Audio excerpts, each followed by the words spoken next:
Au nom d'Allah, le tout miséricordieux, le très miséricordieux. Gloire et pureté à celui qui de nuit fit voyager son serviteur Mohammed de la mosquée Al-Haram à la mosquée Al-Aqsa, dont nous avons béni l'alentour, afin de lui faire voir certaines de nos merveilles.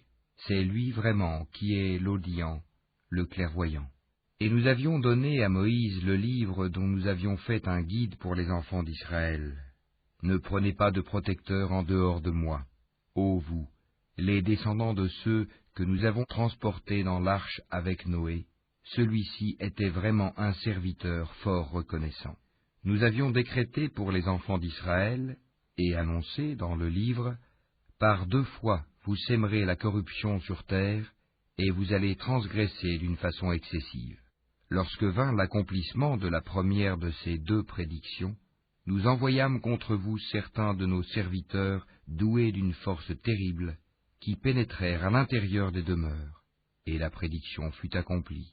Ensuite, nous vous donnâmes la revanche sur eux, et nous vous renforçâmes en biens et en enfants, et nous vous fîmes un peuple plus nombreux. Si vous faites le bien, vous le faites à vous-même, et si vous faites le mal, vous le faites à vous aussi. Puis, quand vint la dernière prédiction, ce fut pour qu'ils affligent vos visages, et entrent dans la mosquée, comme ils y étaient entrés la première fois, et pour qu'ils détruisent complètement ceux dont ils se sont emparés. Il se peut que votre Seigneur vous fasse miséricorde, mais si vous récidivez, nous récidiverons, et nous avons assigné l'enfer comme camp de détention aux infidèles. Certes, ce Coran guide vers ce qu'il y a de plus droit, et il annonce aux croyants qui font de bonnes œuvres qu'ils auront une grande récompense, et à ceux qui ne croient pas en l'au-delà, que nous leur avons préparé un châtiment douloureux. L'homme appelle le mal comme il appelle le bien, car l'homme est très hâtif. Nous avons fait de la nuit et du jour 2 signes, et nous avons effacé le signe de la nuit, tandis que nous avons rendu visible le signe du jour, pour que vous recherchiez des grâces de votre Seigneur, et que vous sachiez le nombre des années et le calcul du temps. Et nous avons expliqué toutes choses d'une manière détaillée. Et au cou de chaque homme, nous avons attaché son œuvre, et au jour de la résurrection, nous lui sortirons un écrit qu'il trouvera déroulé. Lis ton écrit, aujourd'hui, tu te suffis d'être ton propre comptable. Quiconque prend le droit chemin ne le prend que pour lui-même, et quiconque s'égare ne s'égare qu'à son propre détriment, et nul ne portera le fardeau d'autrui. Et nous n'avons jamais puni un peuple avant de lui avoir envoyé un messager.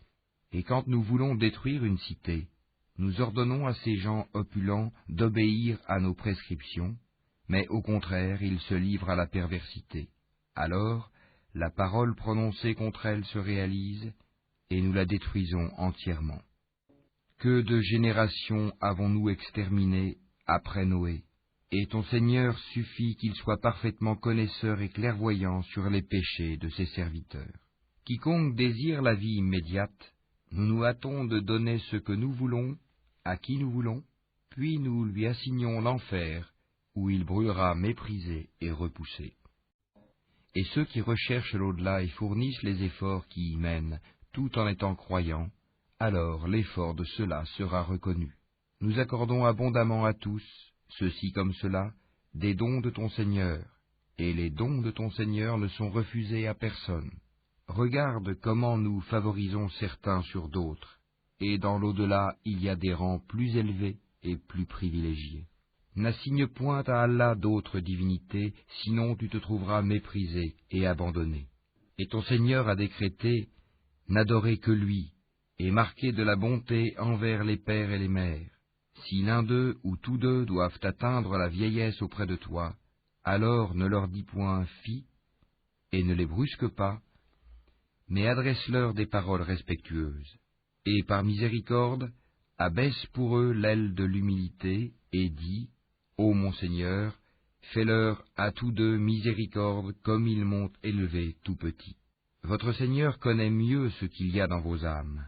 Si vous êtes bons, il est certes pardonneur pour ceux qui lui reviennent se repentant, et donne aux proches parents ce qui lui est dû ainsi qu'aux pauvres et aux voyageurs en détresse, et ne gaspille pas indûment. car les gaspilleurs sont les frères des diables, et le diable est très ingrat envers son Seigneur. Si tu t'écartes d'eux à la recherche d'une miséricorde de ton Seigneur, que tu espères, adresse-leur une parole bienveillante. Ne porte pas ta main enchaînée à ton cou par avarice, et ne l'étends pas non plus trop largement, sinon tu te trouveras blâmé et chagriné. En vérité, ton Seigneur étend ses dons largement à qui il veut ou les accorde avec parcimonie. Il est sur ses serviteurs parfaitement connaisseur et clairvoyant. Et ne tuez pas vos enfants par crainte de pauvreté. C'est nous qui attribuons leur subsistance tout comme à vous. Les tuer, c'est vraiment un énorme péché. Et n'approchez point la fornication. En vérité, c'est une turpitude, et quel mauvais chemin. Et sauf en droit, ne tuez point la vie qu'Allah a rendue sacrée. Quiconque est tué injustement alors que nous avons donné pouvoir à son proche parent, que celui-ci ne commette pas d'excès dans le meurtre, car il est déjà assisté par la loi. Et n'approchez les biens de l'orphelin que de la façon la meilleure, jusqu'à ce qu'il atteigne sa majorité. Et remplissez l'engagement, car on sera interrogé au sujet des engagements. Et donnez la pleine mesure quand vous mesurez, et pesez avec une balance exacte. C'est mieux pour vous, et le résultat en sera meilleur. Et ne poursuis pas ceux dont tu n'as aucune connaissance, l'ouïe, la vue et le cœur. Sur tout cela, en vérité, on sera interrogé. Et ne foule pas la terre avec orgueil. Tu ne sauras jamais fendre la terre, et tu ne pourras jamais atteindre la hauteur des montagnes. Ce qui est mauvais en tout cela est détesté de ton Seigneur. Tout cela fait partie de ce que ton Seigneur t'a révélé de la sagesse. N'assigne donc pas à Allah d'autres divinités, sinon tu seras jeté dans l'enfer, blâmé et repoussé. Votre Seigneur aurait-il réservé exclusivement pour vous des fils, et lui aurait-il pris pour lui des filles parmi les anges? Vous prononcez là une parole monstrueuse. Très certainement nous avons exposé tout ceci dans ce Coran afin que les gens réfléchissent, mais cela ne fait qu'augmenter leur répulsion. Dis, s'il y avait des divinités avec lui, comme ils le disent, elles auraient alors cherché un chemin pour atteindre le détenteur du trône. Pureté à lui, il est plus haut et infiniment au-dessus de ce qu'ils disent. Les 7 cieux et la terre, et ceux qui s'y trouvent, célèbrent sa gloire. Et il n'existe rien qui ne célèbre sa gloire et ses louanges. Mais vous ne comprenez pas leur façon de le glorifier. Certes, c'est lui qui est indulgent et pardonneur. Et quand tu lis le Coran, nous plaçons entre toi et ceux qui ne croient pas en l'au-delà un voile invisible. Nous avons mis des voiles sur leur cœur, de sorte qu'ils ne le comprennent pas, et dans leurs oreilles une lourdeur. Et quand, dans le Coran, tu évoques ton Seigneur, l'unique, ils tournent le dos, par répulsion. Nous savons très bien ce qu'ils écoutent. Quand ils t'écoutent et qu'ils chuchotent entre eux, les injustes disent « Vous ne suivez qu'un homme ensorcelé. » Vois ce à quoi ils te comparent. Ils s'égarent donc et sont incapables de trouver un chemin vers la vérité. Et ils disent « Quand nous serons ossements et poussière, serons-nous ressuscités en une nouvelle création ?» Dis « Soyez pierre ou fer, ou toute autre créature que vous puissiez concevoir. » Ils diront alors « Qui donc nous fera revenir ?» Dis « Celui qui vous a créé la première fois. » Ils secoueront vers toi leur tête et diront « Quand cela ?» Dis « Il se peut que ce soit proche. Le jour où il vous appellera, vous lui répondrez en le glorifiant. Vous penserez cependant que vous n'êtes restés sur terre que peu de temps. Et dis à mes serviteurs d'exprimer les meilleures paroles, car le diable sème la discorde parmi eux. Le diable est certes pour l'homme un ennemi déclaré. Votre Seigneur vous connaît mieux. S'il veut, il vous fera miséricorde, et s'il veut, il vous châtiera. Et nous ne t'avons pas envoyé pour que tu sois leur protecteur. Et ton Seigneur est plus connaisseur de ceux qui sont dans les cieux et sur la terre. Et parmi les prophètes, nous avons donné à certains plus de faveur qu'à d'autres. Et à David nous avons donné le Zabour. Dis, invoquez ceux que vous prétendez être des divinités en dehors de lui. Ils ne possèdent ni le moyen de dissiper votre malheur, ni de le détourner. Ceux qu'ils invoquent cherchent eux-mêmes à qui mieux le moyen de se rapprocher le plus de leur Seigneur. Ils espèrent sa miséricorde et craignent son châtiment. Le châtiment de ton Seigneur est vraiment redouté. Il n'est point de cité injuste que nous ne fassions périr avant le jour de la résurrection, ou que nous ne punissions d'un dur châtiment. Cela est bien tracé dans le livre des décrets immuables. Rien ne nous empêche d'envoyer les miracles si ce n'est que les anciens les avaient traités de mensonges. Nous avions apporté au Tamoud la chamelle, qui était un miracle visible, mais ils lui firent du tort. En outre, nous n'envoyons de miracle qu'à titre de menace, et lorsque nous te disions que ton Seigneur cerne tous les gens par sa puissance et son savoir. Quant à la vision que nous t'avons montrée, nous ne l'avons faite que pour éprouver les gens, tout comme l'arbre maudit mentionné dans le Coran. Nous les menaçons, mais cela ne fait qu'augmenter leur grande transgression. Et lorsque nous avons dit aux anges, prosternez-vous devant Adam, ils se prosternèrent, à l'exception d'Iblis, qui dit, me prosternerai-je devant quelqu'un que tu as créé d'argile. Il dit encore, vois-tu, celui que tu as honoré au-dessus de moi, si tu me donnais du répit jusqu'au jour de la résurrection, j'éprouverais certes sa descendance, excepté un petit nombre parmi eux. Et Allah dit, va-t'en, quiconque d'entre eux te suivra, votre sanction sera l'enfer, une ample rétribution. Excite par ta voix ceux d'entre eux que tu pourras, rassemble contre eux ta cavalerie et ton infanterie, associe-toi à eux dans leurs biens et leurs enfants, et fais-leur des promesses. Or le diable ne leur fait des promesses qu'en tromperie. وَكَفَى بِرَبِّكَ وَكِيلًا. Quant à mes serviteurs, tu n'as aucun pouvoir sur eux, et ton Seigneur suffit pour les protéger. Votre Seigneur est celui qui fait voguer le vaisseau pour vous en mer, afin que vous alliez à la recherche de quelque grâce de sa part. Certes, il est miséricordieux envers vous. Et quand le mal vous touche en mer, ceux que vous invoquiez en dehors de lui se perdent. Puis, quand il vous sauve et vous ramène à terre, vous vous détournez. L'homme reste très ingrat. Êtes-vous à l'abri de ce qu'il vous fasse engloutir par un pan de terre, ou qu'il envoie contre vous un ouragan avec pluie en pierre, et que vous ne trouverez alors aucun protecteur? Ou êtes-vous à l'abri de ce qu'il vous y ramène en mer une autre fois, qu'il déchaîne contre vous un de ces vents à tout casser, puis qu'il vous fasse noyer à cause de votre mécréance? Et alors, vous ne trouverez personne pour vous défendre contre nous. Certes, nous avons honoré les fils d'Adam. Nous les avons transportés sur terre et sur mer, leur avons attribué de bonnes choses comme nourriture, et nous les avons nettement préférés à plusieurs de nos créatures. Le jour où nous appellerons chaque groupement d'hommes par leur chef, ceux à qui on remettra leurs livres dans la main droite liront leurs livres avec plaisir, et ne subiront pas la moindre injustice. Et quiconque aura été aveugle ici-bas sera aveugle dans l'au-delà, et sera plus égaré encore par rapport à la bonne voie. Ils ont failli te détourner de ce que nous t'avions révélé, dans l'espoir qu'à la place de ceci, tu inventes quelque chose d'autre, et l'imputes à nous, et alors ils t'auraient pris pour ami intime. Et si nous ne t'avions pas raffermi, tu aurais bien failli t'incliner quelque peu vers eux. Alors nous t'aurions certes fait goûter le double supplice de la vie et le double supplice de la mort, et ensuite tu n'aurais pas trouvé de secoureur contre nous. En vérité, ils ont failli t'inciter à fuir du pays pour t'en bannir, mais dans ce cas, ils n'y seraient pas restés longtemps après toi. Telle fut la règle appliquée par nous à nos messagers que nous avons envoyés avant toi, et tu ne trouveras pas de changement en notre règle. Accomplis la salate au déclin du soleil jusqu'à l'obscurité de la nuit, et fais aussi la lecture à l'aube, car la lecture à l'aube a des témoins. Et de la nuit consacre une partie avant l'aube pour des salates surérogatoires, afin que ton Seigneur te ressuscite en une position de gloire. Et dis, ô mon Seigneur, fais que j'entre par une entrée de vérité et que je sorte par une sortie de vérité, et accorde-moi de ta part un pouvoir bénéficiant de ton secours. Et dis, la vérité, l'islam, est venue, et l'erreur a disparu, car l'erreur est destinée à disparaître.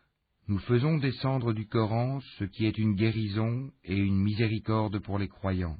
Cependant, cela ne fait qu'accroître la perdition des injustes. Et quand nous comblons l'homme de bienfaits, il se détourne et se replie sur lui-même. Et quand un mal le touche, le voilà profondément désespéré. Dis, chacun agit selon sa méthode, alors que votre Seigneur connaît mieux qui suit la meilleure voie. Et il t'interroge au sujet de l'âme. Dis, l'âme relève de l'ordre de mon Seigneur, et on ne vous a donné que peu de connaissances. Si nous voulons, nous pouvons certes faire disparaître ce que nous t'avons révélé, et tu n'y trouverais par la suite aucun défenseur contre nous. Si ce n'est par une miséricorde de ton Seigneur, car en vérité, sa grâce sur toi est grande. Dis, même si les hommes et les djinns s'unissaient pour produire quelque chose de semblable à ce Coran, ils ne sauraient produire rien de semblable, même s'ils se soutenaient les uns les autres. Et certes, nous avons déployé pour les gens dans ce Coran toutes sortes d'exemples, mais la plupart des gens s'obstinent à être mécréants. Et ils dirent, nous ne croirons pas en toi jusqu'à ce que tu aies fait jaillir de terre pour nous une source, ou que tu aies un jardin de palmiers et de vignes, entre lesquels tu feras jaillir des ruisseaux en abondance, ou que tu fasses tomber sur nous, comme tu le prétends, le ciel en morceaux, ou que tu fasses venir Allah et les anges en face de nous, ou que tu aies une maison garnie d'ornements, ou que tu sois monté au ciel. Encore ne croirons-nous pas à ta montée au ciel, jusqu'à ce que tu fasses descendre sur nous un livre que nous puissions lire. Dis-leur, gloire à mon Seigneur, ne suis-je qu'un être humain messager? Et rien n'empêcha les gens de croire quand le guide leur est parvenu, si ce n'est qu'ils disaient, Allah envoie-t-il un être humain messager? Dis, s'il y avait sur terre des anges marchant tranquillement, nous aurions certes fait descendre sur eux du ciel un ange messager. Dis, Allah suffit comme témoin entre vous et moi. Il est, sur ses serviteurs, parfaitement connaisseur et clairvoyant. Celui qu'Allah guide, c'est lui le bien guidé, et ceux qui l'égarent, tu ne leur trouveras jamais d'alliés en dehors de lui, et au jour de la résurrection. Nous les rassemblerons traînés sur leurs visages, aveugles, muets et sourds. L'enfer sera leur demeure. Chaque fois que son feu s'affaiblit, nous leur accroîtrons la flamme ardente. Telle sera leur sanction parce qu'ils ne croient pas en nos preuves et disent, quand nous serons ossements et poussière, serons-nous ressuscités en une nouvelle création? N'ont-ils pas vu qu'Allah, qui a créé les cieux et la terre, est capable de créer leur pareil? Il leur a fixé un terme, sur lequel il n'y a aucun doute, mais les injustes s'obstinent dans leur mécréance. Dis, si c'était vous qui possédiez les trésors de la miséricorde de mon Seigneur, vous lésineriez certes de peur de les dépenser, et l'homme est très avare.